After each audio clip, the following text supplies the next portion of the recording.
Moving on now, the meat part of this episode. One part, here we are in 2023, collapsed. Damn, that's a lot of money. Okay, guys, we're sorry, but ATM, no money. Monkey get no banana no more. But Okay. SVB actually went down and never went back Okay, up. that's a bad example, but Friends. yeah, we're friends with business. Welcome, Kashi, to Friends with Business. So I had to think about it. Okay. Wait.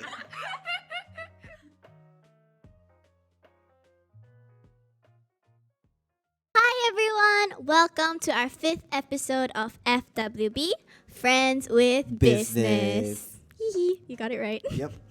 Our podcast will be played on Spotify, Apple Podcasts, and for visuals, YouTube. So do remember to like, subscribe, and share it with your friends and family. Click that button down there. Click, click, click, click. Shout out to our patron ICAEW. ICAEW is the preferred business and finance professional qualification recognized in many parts of the world.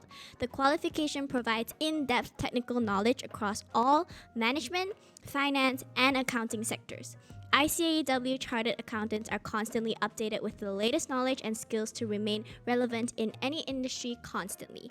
Also, anything said or discussed on this podcast does not reflect the opinion or stance of the sponsors of TWSS. Moving on now, the meat part of this episode. One part, the meat part. The main course, okay, the main course. Alright, anyways, that joke's not funny anymore because I said it a few times already. I feel like to begin with, like I didn't understand like what meat, like. I mean, like, cause main course meat, like, you know, steak, you know. Okay, that main course could be like other things as well, but you know.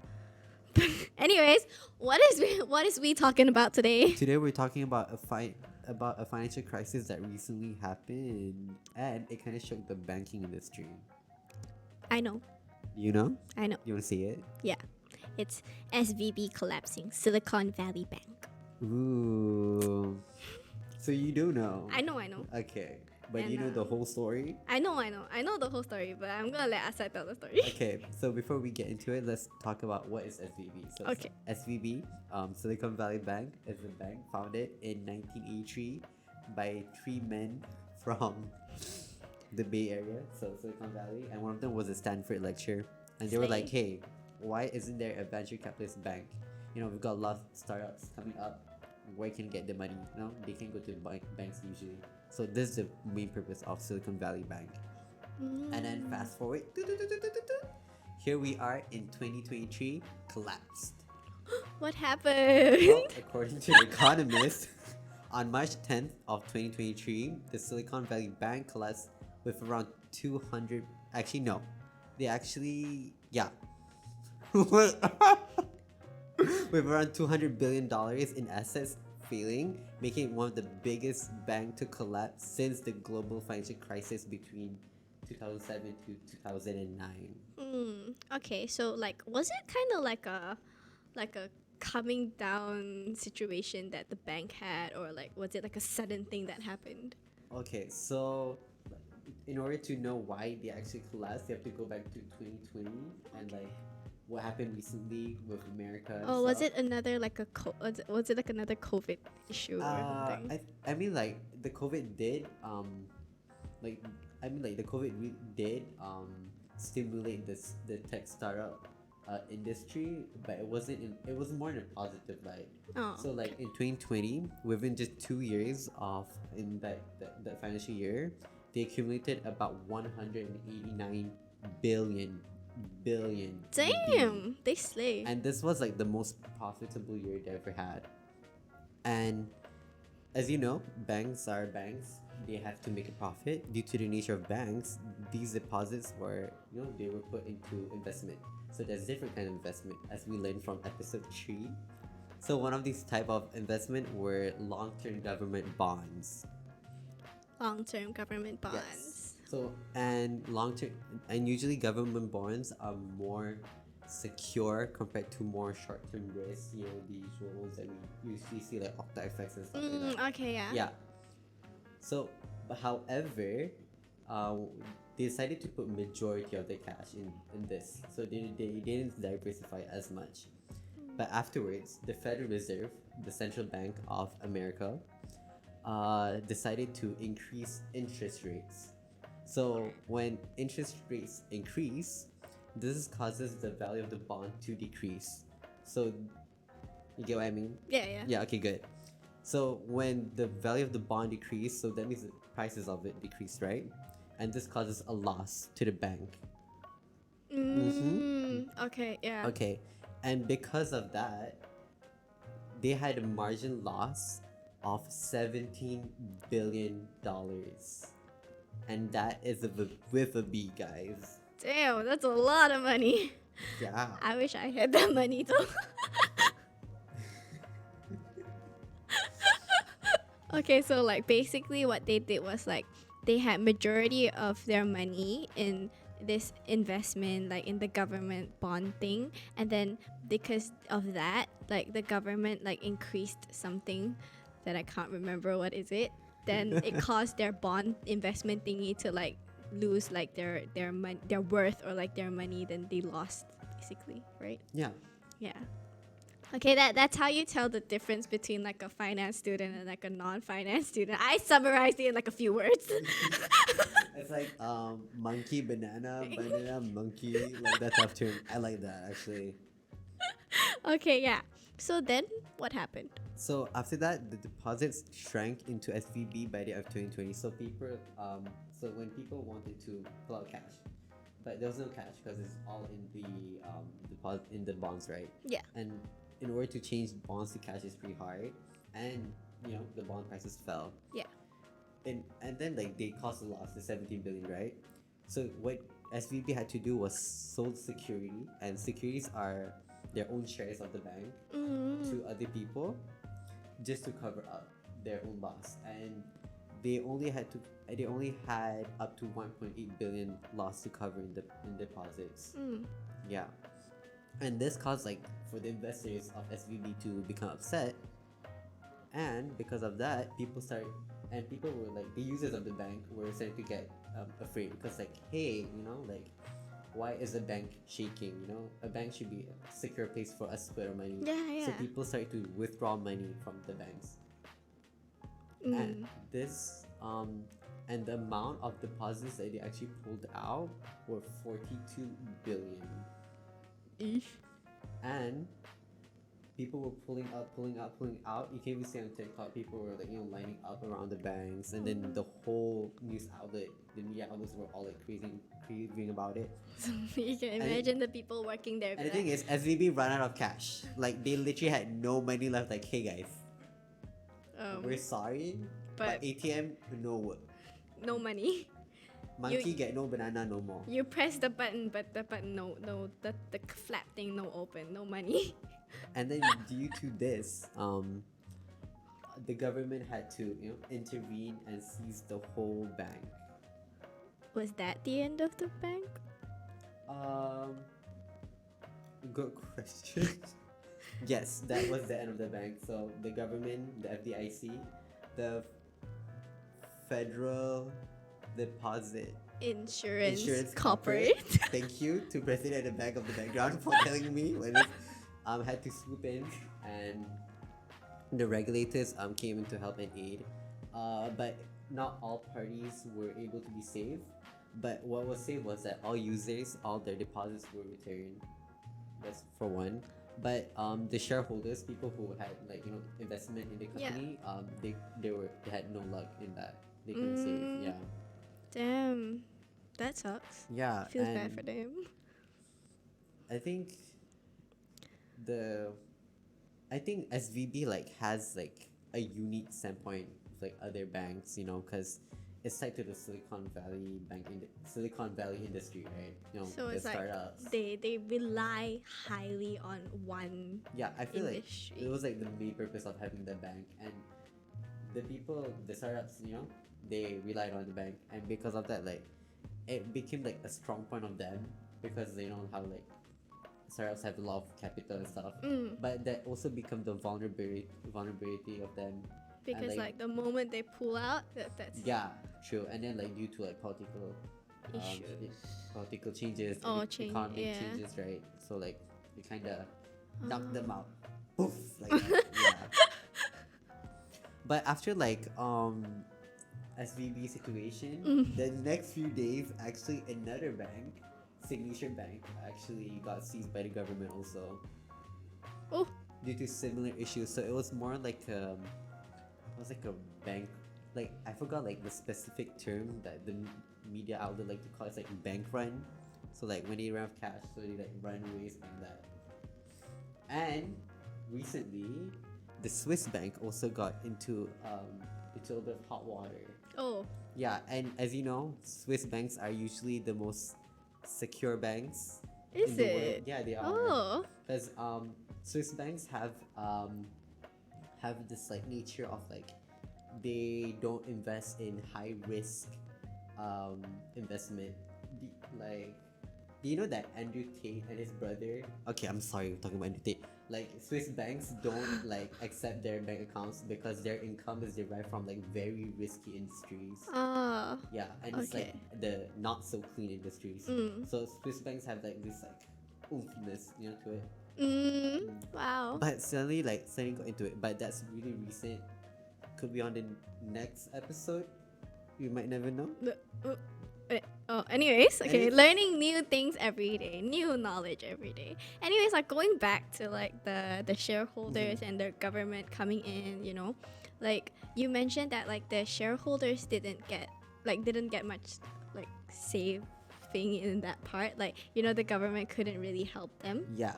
Yeah, so like I guess like this entire situation, I'm pretty sure like if you were part of it, like it was definitely, I feel really bad for you. I'm so If sorry. I put my money and suddenly like, oh, gone already the company, like I'd be sad. Yeah, like not just sad, like, you know, like can you imagine if like all your money, like your entire worth is in there, and like that's it, and like that's all you have like for the maybe not the rest of your life, but like at least up until now, that's all your money, that's all your your worth. life saving, all Yeah. the investment you put in And there. can you imagine like it's just gone? Like can you imagine the amount of stress going through your head? Like imagine if like you had a family that you had to like take care of. Like if you had to, yeah, can you imagine like, you know, like if your child is like in uni or like even in high school, like if let's say if let's just say like you didn't send your child to like a government school or whatever, like a private school or anything, like, and you have to pay like tuition fees, you have to, you know, putting that aside, like even like daily essentials like food, and then like if you don't have a house that you're currently like paying rent, like, you know, like can you imagine like the amount of things that like people had to go through just because of that one incident? Like I can't imagine the amount of stress that like a person would have to go through, the amount of like emotional like impact that a person would have to handle, especially like I guess like if you were the main person in the family, like let's just say the dad or the mom, like you have to like, you know, besides taking care of yourself, like you have to take care of like your children as well. So it's kind of like I feel really bad for them, like, you know, the mental well-being of everyone in this case, like it must have been really hard. Like upon that, like I guess like one thing that maybe it, like would be easier for all of us to relate is like, obviously it's not the same, but like how like one thing that maybe most of us would be able to relate to is like financial stress. Yeah, I feel like financial stress. I feel like having financial difficulties directly does impact your mental. Yeah, because it's like finance is something that whether you like it or not, you can't run away from it. It's stuck with you with your daily life, like whatever you do, you need finance. And in order to like get finance, like sometimes that is what causes you the stress. But like I guess like one thing we can keep in mind is that yeah, finance is important, but also like remember to take care of yourself. Like this is not everything that you have in life in general. Yeah, agree. You know, taking care of yourself, looking at like other things in life. Yeah, finance is not everything. Even though it's important in life, you need it, but it's not everything as well. Yeah. I agree.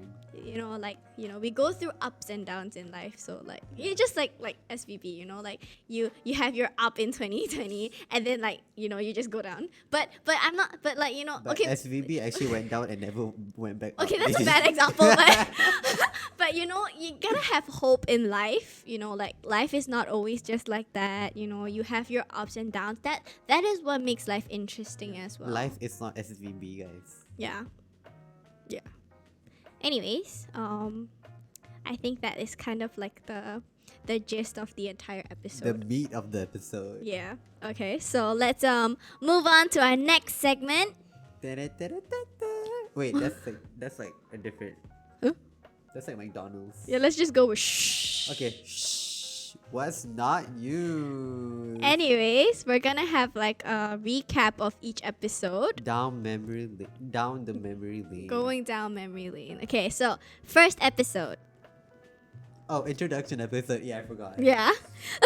Let's talk about the first episode. So we've come a very long way, and I guess the first episode was just all about us. It was more about us rather than Rather than us, anything. the Yeah. other entity. So we've come a long way. We've definitely matured up in I feel our like we've hosting really skills. we've really learned a lot throughout the process. I feel like from episode 1 until episode 5 now, I feel like We can tell the difference. we've both grown like a lot. Yeah. Yeah. Our relationship grew too. Yeah, like We're more comfortable. yeah, and like before that I was like, who's Megan? You Who's know? Asar? Yeah, but now we're like friends. Yeah, we're friends with business. Okay, yeah. So episode 2, we had our very first guest in this podcast, our lovely Evelyn. Thank you so much once again for saying yes and coming as our guest for this episode and sharing your amazing experience in your industry. We really appreciate it, and we'll always remember your advice to always step out of your comfort zone and try new things. Try the things you want to do. Don't leave any regrets. And meeting new people and building connections. Connections are important if you want to do things in life. And side note, like, because we go to see reunion with Evelyn, right? So the other day, like, I walked past her. She's like, "Hi, Asad." I was like, I got recognized. Yeah. That feeling when people recognize you, especially someone like Evelyn. Yeah, Oh, hi. she's like, "Hi." And she's always so bubbly. Yeah, Kind she's of. so bubbly. I love her. Yeah. Okay, so moving on. Episode 3. Addicted to finance. If you would like to learn more about how to plan your finance, that is the episode that you Do will check out the come. episode. I feel like it's a very educational episode. And if after watching it you still don't know how to do so, or you're still struggling with it, maybe you can just DM us on our Instagram, and maybe, just maybe, we might do an episode just for you. All right, so if you DM us on our Instagram or talk to us on anything, maybe you might get get a shout out on our episode, or we'll do an episode just for you. You never know. But via Instagram voice message. Yeah. Okay, so now the last episode 4. I thought this. Okay. Oh yeah. The 4th episode. Saucy conspiracy with the Conspiracy Society. Dude, that was a mouthful. Yeah. And in that episode, I feel like it was my favorite episode because I was the interviewer, of course. Of course. I enjoyed watching the episode. Finally, I don't need to do the intro. Lord. Oh yeah, it was my first time also doing it, and I messed it up. When I tell you I messed up the intro, and every single time that I tried to say FWB, the full abbreviation, I messed that up real bad. Alright, friends with business, we get it. Anyways, before we end this episode, we have a very special gift for everyone. We're gonna give you a face reveal, finally. A face reveal of our lovely president, Kasmi!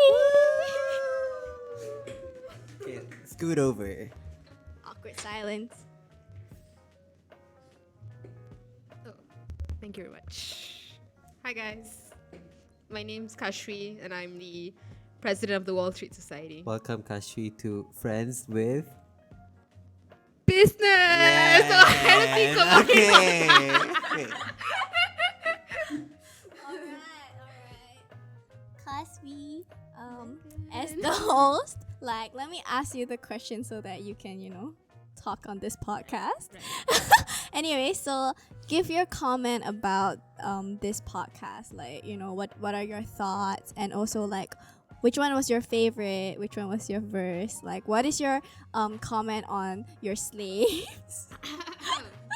First thing I have to say, they aren't my slaves, they are my colleagues, as I like to call them.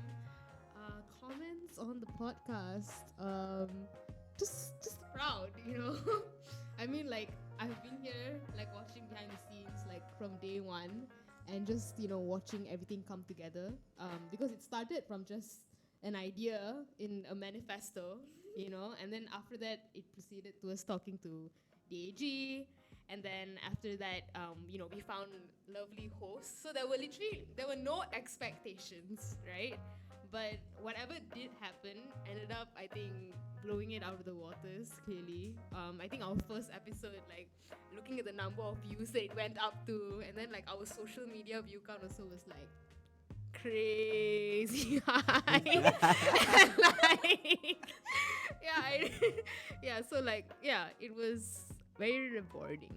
And in terms of best or worst, best episode was definitely, I would say, the first and the second episode, because you actually saw everything, like, come together, like, seeing all the professional equipment being put up, and then, like, seeing how, like, Asad and, like, Megan were, like, talking to each other. Like, it was just great, right? Because I think, like, Asad, like, when we were brainstorming about the podcast, like, we were the first, like, team to do it, right? Yeah. So it was like, basically, like, the Wall Street Society's baby from our term. Yeah. I'm actually very proud of all of us. I feel like for me, right, deep down, I knew that I wanted to host a podcast, but I never knew that I'll be a podcast host with Megan at Wall Street, Yeah. I thought it's like, wow. I mean, like, grab the opportunity for sure. Yeah. And in terms of worst episode, I mean, there is no worst. I wouldn't say guys. worst lah. I would say the least favorite. Yeah. Yeah. Okay. The one that got the most messed up. Yeah, so it was episode 3, but I think okay, so The mess up was everywhere, okay? Yeah. Like tech mess up, host mess up, like script mess up. Everything was messed up. yeah, like, I have to claim responsibility for the script mess up part. So I think, like, we were just unprepared, you know what I mean? But then, like, what I can say is that following that episode, everything was very well prepared. Like, when we had guests over, it was like dry run after dry run. We didn't just have one dry run. Yeah, for episode 4, Yeah. a little bit of, like, back context. We had a pre dry run. Yeah. So yeah, that's how we sort of learned and grew from it. And not everything can be a perfect 100%, right? There needs to be bad and good. But I feel like we all gave 100%. Yeah. We tried our best. Anyways, like, like you said, like, we've come, like, a long way, and, like, we've improved a lot. But it's kind of, like, sad to say that, like, after 5 episodes of, like, trying and, like, practicing and also improving, like, finally everyone's, like, used to each other. Everyone's, like, getting close, and, like, we're getting used to our job. Yeah. And now, sad to say, we're gonna have to say goodbye for a while.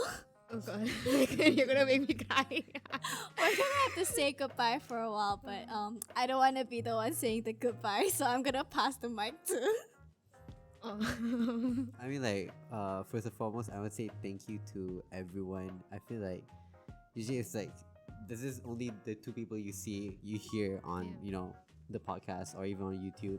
But, like, there's so much effort and a lot of work that goes behind for just the 2 of us to talk, including Kashvi, including the writing team at Wall Street, and the AG doing editing, recording, and all those, like, audio technical stuff.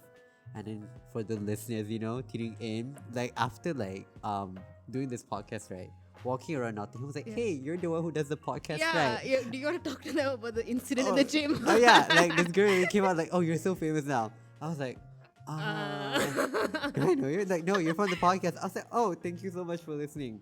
Yeah. I'm so sorry, I didn't get your name. If you see me on campus, do reach out to me again. I need to get your name, okay? But like, it's been like life changing, you know. Like, I never thought that I would speak into camera, or even on a podcast itself. Yeah. You know? I think Asad summed it up pretty well. Like, what you see is just two people and some guests, but like it's a whole it's a whole production crew running behind the scenes. You know, like let me just like call out all the names, right? Like, you know, Asad and like Megan and like William and The whole TWSS and DAG committee and Yeah. team and every single person, you know. Even like the people who work at the call, you know, every single few weeks they have to like see my face. Can I For get your real? name, student ID? Like every single day. And then like the people at the call, thank you for taking photos of us recording. right. Like celebrity moment a bit lah. Right. Yeah. So grateful, guys. Yeah, I'm actually very grateful. I feel like after like before like this I was reading on my own the script, right? And then like reading the what's not used part and then the edit part, it kind of like made me emotional a bit because like it was so fun. It was a fun ride with all of you. It was fun. I felt connected. Yeah. You know? Yeah. I think this is the part where we say our goodbyes. Yeah. So thank you very much for tuning in, embarking in our journey. Till next time from us all, and goodbye. Bye, everyone. Bye, guys. Thank you for tuning in to FWB. Friends with with Business. business. And I did not mess the last one up.